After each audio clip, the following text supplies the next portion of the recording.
जानकारी हमसे भी पहले आप तक पहुंचती है।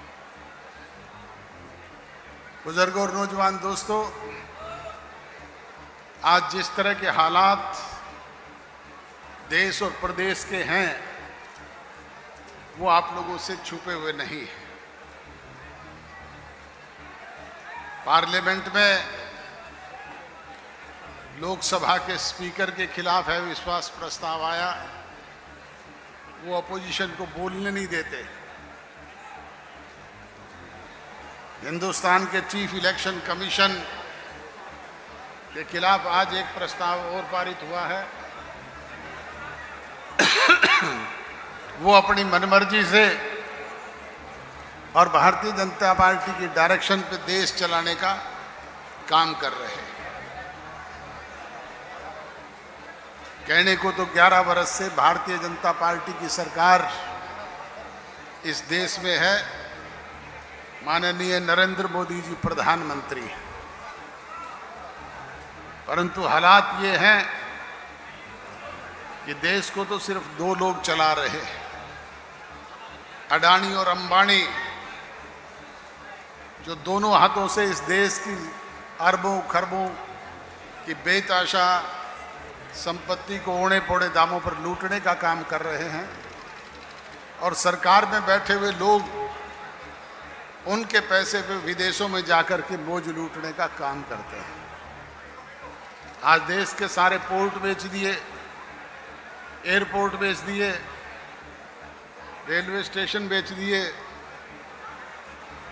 ये हालात आज देश के हैं। बुजुर्गों और नौजवान दोस्तों, रोजाना बड़ी बड़ी घोषणाएं करके लोगों को भ्रम में डाल करके अपनी राजनीतिक रोटियां सेकने का काम ये लोग करते हैं। आज समय है बदलाव का, और बदलाव कौन लोग लेकर के आते हैं? बदलाव नौजवान पीढ़ी के लोग लेकर के आते हैं। जब जब भी नौजवान ने अंगड़ाई ली, तब तब इस देश में ही नहीं पूरे संसार में सब जगह बदलाव हुआ। हमारे यहाँ पे इमरजेंसी से पहले बिहार की धरती पर स्वर्गीय लौह प्रकाश जयप्रकाश नारायण जी ने नौजवानों को एकत्रित करके उन्हें एक रास्ता देने का काम किया था। इमरजेंसी लग गई, देश के सारे नेताओं को जेलों में ठूस दिया गया। हम लोग जेलों में थे और आप लोग अपने घरों में बंद थे।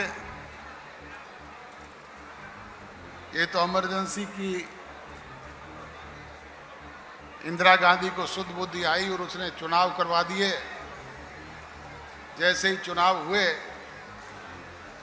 आपने देखा कि वो नौजवानों की अंगड़ाई, हमारे जैसे छोटे छोटे बच्चे भी गलियों में झंडे लेकर के निकल पड़े और जनता पार्टी जिंदाबाद, जनता पार्टी जिंदाबाद। कहीं का ईंट, कहीं का रोड़ा, भानुमति ने कुंबा जोड़ा। चंद दिनों पहले बनी जनता पार्टी ने कांग्रेस का पूरे देश में सफाया कर दिया। जब रेडियो पर धुन बज रही थी कि सवेरे वाली गाड़ी से चले जाएंगे, इंदिरा गांधी के टोटल सिपह सलाहकार चुनाव मैदान में धराशायी हो गए। आपकी मनचाही सरकार जनता पार्टी के रूप में बनी। आज फिर उसी तरह के हालात हैं। हमारे पड़ोसी मुल्कों में आपने देखा है, चाहे वो श्रीलंका है, चाहे वो बांग्लादेश है, चाहे नेपाल है, और चाहे वो दूसरे कंट्रीज की बात है, हर जगह लोग बदलाव के मूड में हैं। और लोगों ने ऐसे लोगों को सड़कों पे दौड़ा दौड़ा करके ना केवल पीटने का काम किया, बल्कि सत्ता से बेदखल करके अपनी सत्ता बनाने का काम भी किया है।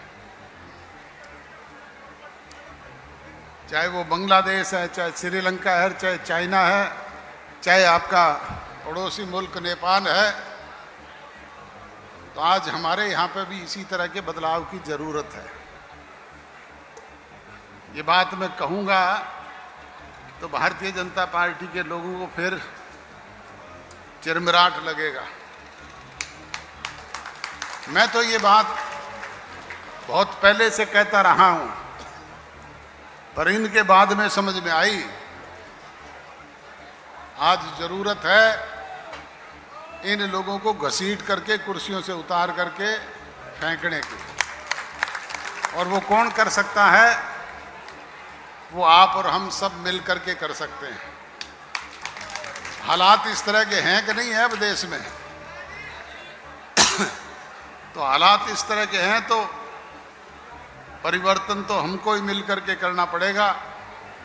उसके लिए लामबंद होना पड़ेगा, अपने संगठन को प्रभावी और मजबूत बनाना पड़ेगा।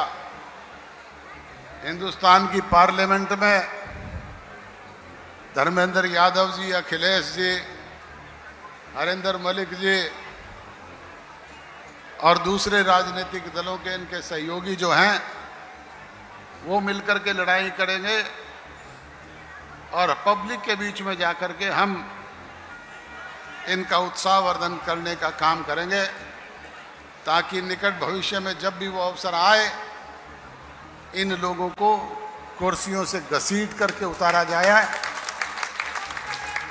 और प्रदेश और देश में अपनी मनचाही सरकार बनाने का काम आप लोग कर सकें। यही कहने के लिए आपके बीच स्वर्गीय चौधरी देवीलाल जी की सोच का संगठन है और स्वर्गीय चौधरी देवीलाल जी के राजनीतिक 70 साल के सफर के अंदर मुझे नहीं लगता उनने 7 साल भी सत्ता का सुख भोगने का काम किया, मगर उनने प्राथमिक तौर पर जनता की आवाज बनकर जनता के हितों के मुद्दों की लड़ाई लड़ने का काम किया है। और मैं इतना कह सकता हूं उन विरोधियों के लिए कि जो वहम विरोधियों के मन में है वो वहम निकाल दे। चाबी का दौर ना गया है, ना आने वाले भविष्य में कार्यकर्ता जाने देंगे। साथियों, आज देश की परिस्थिति क्या बोलती है? युद्ध अमेरिका और ईरान के बीच में चल रहा है, मगर मैं अभी आ रहा था दिल्ली से, मुंडाल के अंदर गैस सिलेंडरों के लिए 200-250 लोगों की लाइन खड़ी है। ये देश की कूटनीति राजनीति है जिसके अंदर देश के प्रधानमंत्री को बारी बारी ये दिखाया जाता है विश्व गुरु विश्व गुरु। उनके मंत्री कहते हैं गैस की तेल की कोई किल्लत नहीं है, और इस देश के आम नागरिक को इन परिस्थितियों में जो महामारी भी सिर्फ मिडल ईस्ट के अंदर है, नुकसान आम नागरिक की जेब में पहुंचने का काम कर रहा है। साथियों, ये समझने देखने की चीज है कि जो लोग ये बताया करते थे कि हिंदुस्तान की अर्थव्यवस्था बढ़ गई, आज विदेश से तेल लेने के लिए भी उन लोगों को ट्रंप की परमिशन लेने का काम कर